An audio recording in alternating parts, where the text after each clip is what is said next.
হরে কৃষ্ণ। আজ 28শে ভাদ্র 1431 ও 14ই সেপ্টেম্বর 2024 একাদশী পদ্মা বা পার্শ্ব পরিবর্তনী। এই একাদশী পদ্মা বা পার্শ্ব পরিবর্তনীতে আমি শ্রীমদ্ ভাগবতম পাঠ করছি। আজ আমি পাঠ করছি শ্রীমদ্ ভাগবতমের তৃতীয় স্কন্দ সপ্তম অধ্যায় বিদুরের অতিরিক্ত প্রশ্নের শ্লোক 7, 8 ও 9। নারায়ণ হে নারায়ণ ভবভয় হরণম নারায়ণ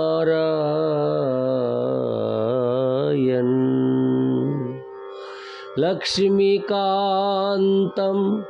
কমলনয়নম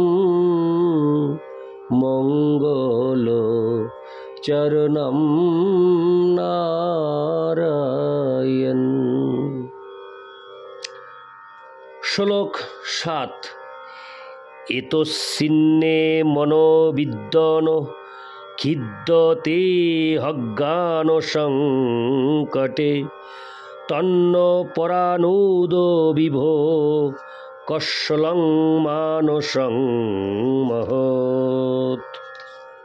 অনুবাদ: হে মহান মনীষীগণ, এই অবিদ্যাজনিত সংকটের প্রভাবে আমার মন অত্যন্ত মোহাচ্ছন্ন হয়েছে এবং তাই আমি আপনার কাছে প্রার্থনা করছি, আপনি যেন কৃপা করে আমার এই মোহ দূর করেন।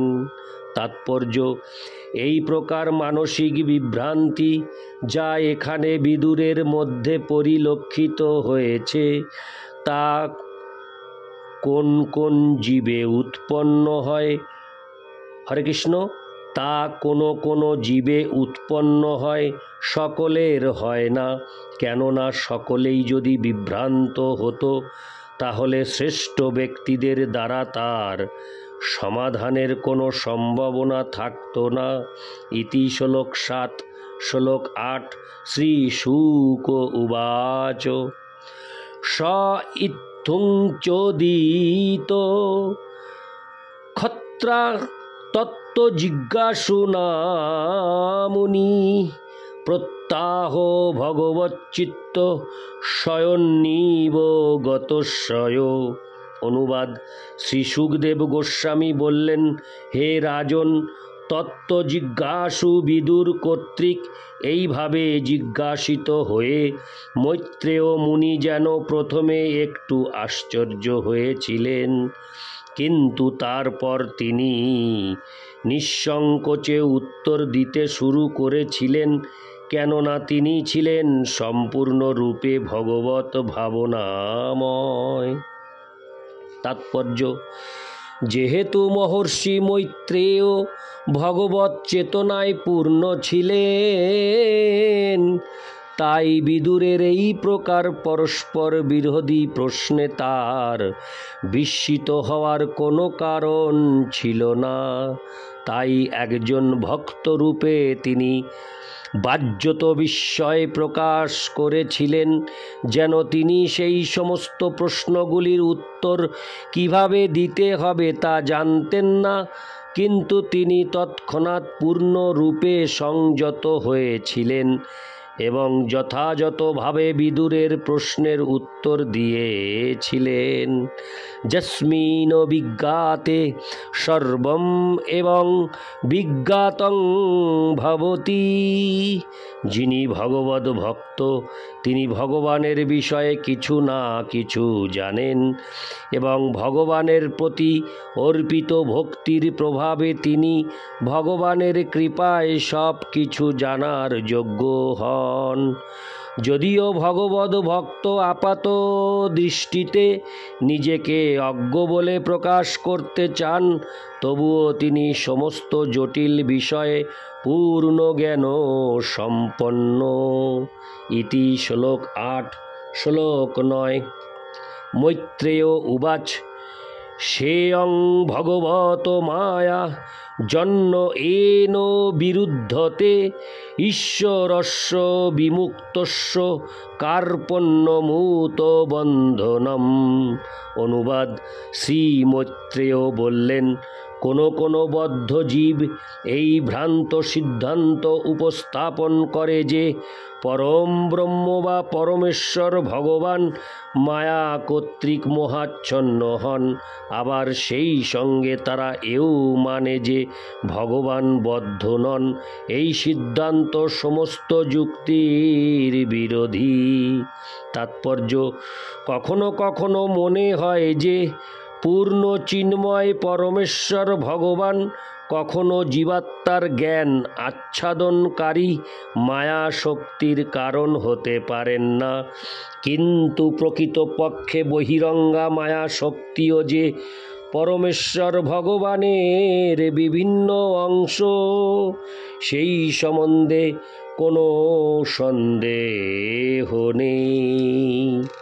ব্যাসদেব যখন পরমেশ্বর ভগবানকে দর্শন করেছিলেন, তখন তিনি জীবের শুদ্ধ জ্ঞান আচ্ছাদনকারী ভগবানের বহিরঙ্গা শক্তিকেও ভগবানের সঙ্গে দর্শন করেছিলেন।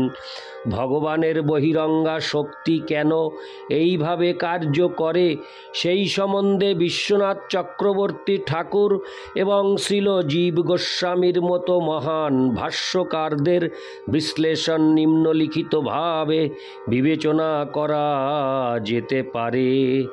যদিও অপরা মায়া শক্তি ভগবানের পরাশক্তি থেকে ভিন্ন, তবুও তা ভগবানের বহু শক্তির একটি শক্তি এবং তাই সত্ত্বগুণ আদি প্রকৃতির গুণগুলি অবশ্যই ভগবানেরই গুণ।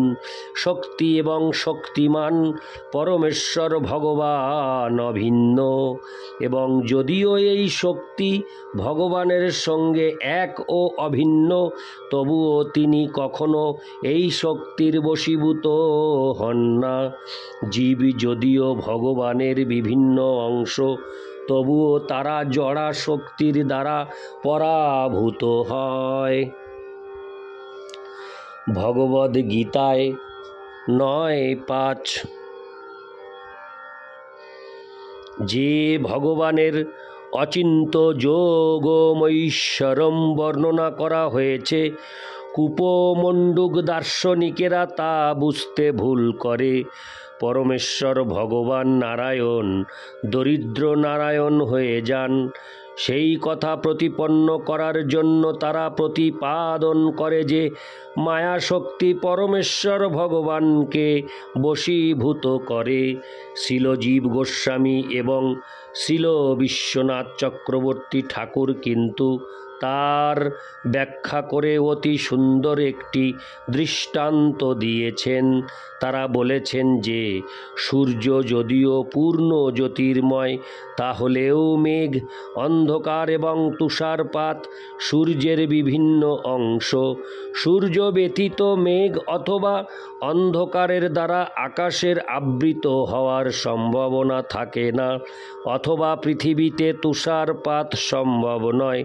যদিও সূর্য রশ্মির দ্বারা জীবন পুষ্ট হয়, সূর্য কর্তৃক উৎপন্ন অন্ধকার এবং হিমের দ্বারা জীবন বিচলিত হয়।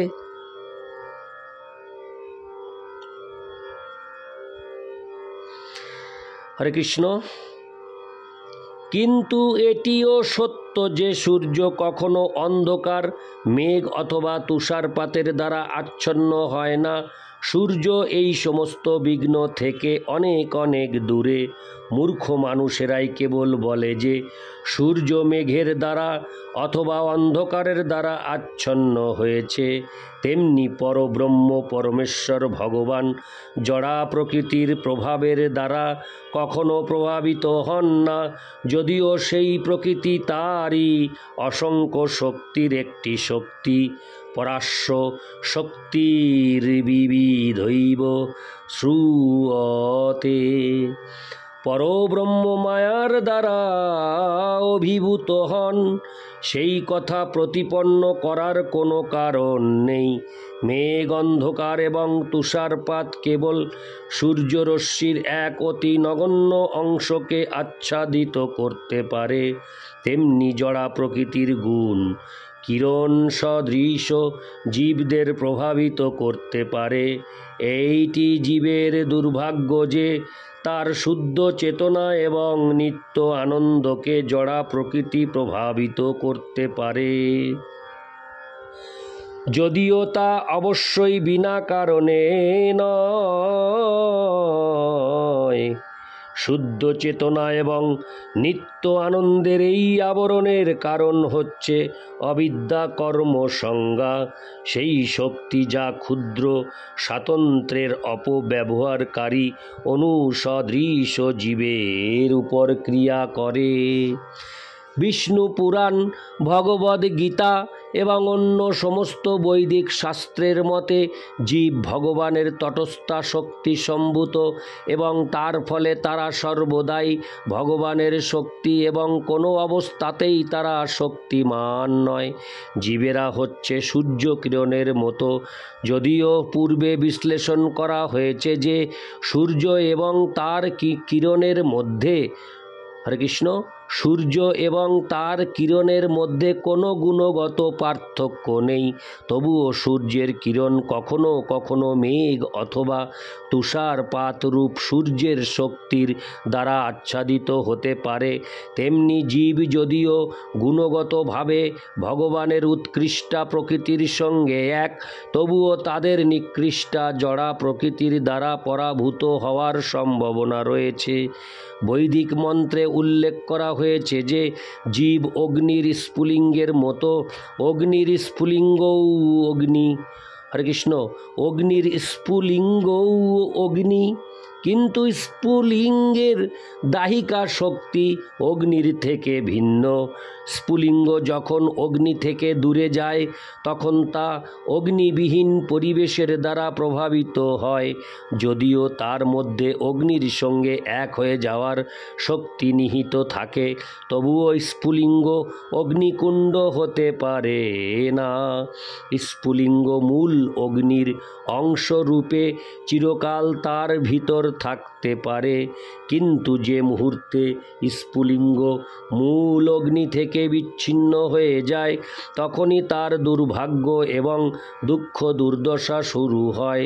স্পষ্ট সিদ্ধান্ত হচ্ছে এই যে মূল অগ্নি সদৃশ পরমেশ্বর ভগবান কখনো মায়ার দ্বারা আচ্ছন্ন হতে পারেন না, কিন্তু স্ফুলিঙ্গ সদৃশ জীব মায়ার মোহময়ী প্রভাবের দ্বারা আচ্ছন্ন হতে পারে। পরমেশ্বর ভগবান তার নিজের অপরা প্রকৃতির দ্বারা পরাভূত হতে পারেন। এই মতবাদটি নিতান্তই হাস্যকর। ভগবান মায়ার অধীশ্বর, কিন্তু জীবেরা তাদের বদ্ধ অবস্থায় মায়ার অধীন। এইটি হচ্ছে ভগবদ গীতার সিদ্ধান্ত। কূপমুণ্ডুক সদৃশ দার্শনিকেরা বলে যে পরমেশ্বর ভগবান জড়া প্রকৃতির সত্ত্বগুণের দ্বারা আচ্ছন্ন হয়। আসলে তারা নিজেরাই সেই মায়া শক্তির দ্বারা মোহাচ্ছন্ন। যদিও তারা মনে করে যে তারা হচ্ছে মুক্ত আত্মা, ভ্রান্ত এবং শ্রমসাধ্য বাক্য বিন্যাসের দ্বারা তাদের সেই মতবাদ তারা প্রতিষ্ঠা করার চেষ্টা করে, যা হচ্ছে ভগবানের সেই মায়া শক্তিরই উপহার। কিন্তু কূপমুণ্ডুক সদৃশ দার্শনিকেরা তাদের ভ্রান্ত জ্ঞানের ফলে তা বুঝতে পারে না।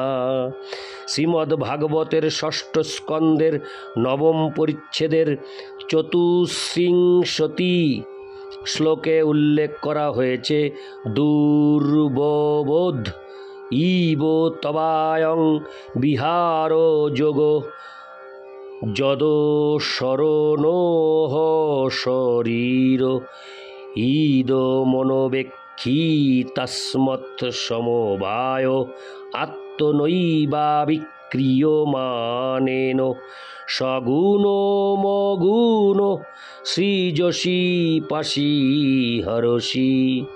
পরমেশ্বর ভগবানের বন্দনা করে দেবতারা বলছেন, হরে কৃষ্ণ, পরমেশ্বর ভগবানের বন্দনা করে দেবতারা বলছেন, যদিও তার কার্যকলাপ দুর্বোধ্য, তবুও তার দিব্য প্রেমময়ী সেবায় যারা নিষ্ঠা সহকারে যুক্ত, তারা কিয়দংশে তা হৃদয়ঙ্গম করতে পারেন।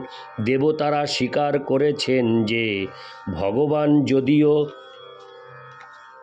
জড় প্রভাব এবং সৃষ্টি থেকে ভিন্ন, তবুও দেবতাদের মাধ্যমে তিনি সমগ্র বিশ্ব হরে কৃষ্ণ তবুও দেবতাদের মাধ্যমে তিনি সমগ্র বিশ্ব সৃষ্টি করেন, পালন করেন এবং ধ্বংস করেন। ইতি শ্লোক 9।